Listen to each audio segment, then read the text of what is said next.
Everybody good? On January 18th at 8:40 p.m., Stacy Gonzalez experienced the worst day of her life, seeing her baby girl shot and killed right in front of her own eyes, something that no parent should ever have to experience. Since that tragic and senseless murder of Janessa Ramirez, the Fresno Police Department Street Violence Section, under the leadership of Lieutenant Mark Salazar, has worked tirelessly on this case, literally working around the clock.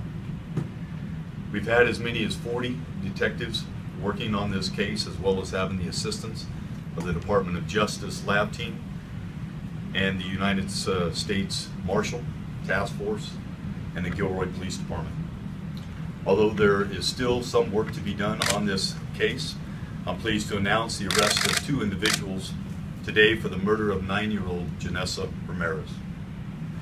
22-year-old Brian Larice Cooks of Fresno was arrested on January 28th for parole violation, interviewed and booked into Fresno County Jail on that parole violation. 19-year-old Isaac Cordell Stafford of Fresno was arrested on January 29th at 10:40 p.m. and interviewed also by our detectives. At 12:30 a.m. this morning, both Cooks and Stafford were charged with the murder of Janessa Ramirez. Investigators have determined that Stafford and possibly a second person left a residence at 2531 North Marks, which is on the northwest corner of Marks and Clinton. This is the Ross Gardens apartments. They were driving a 2-door gray Dodge Challenger at that time. They were traveling southbound on Marks at a low rate of speed when they saw Brian Cooks, who was riding on a skateboard northbound on the sidewalk west of Marks and north of Clinton. Cooks and Stafford are rival gang members. Immediately upon seeing each other, both of them were armed with firearms. We had firearms in the vehicle, as well as Cooks was armed as well. And immediately an exchange of gunfire occurred between Cooks and the occupants of the Dodge Challenger. Approximately 4 rounds were fired from the Dodge Challenger towards Cooks.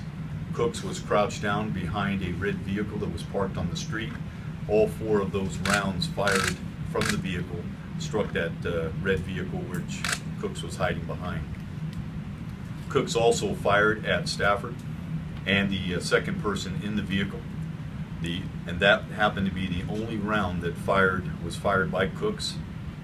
It did miss the intended target, traveled approximately 270 yards, and struck Janessa Ramirez in the stomach. Janessa was standing with her mother in front of a laundromat. Janessa told her mother that she felt a burning sensation in her stomach and fell to the ground where her mother, Stacy, held her. Janessa was then taken to Community Regional Medical Center, but unfortunately did not survive her injury.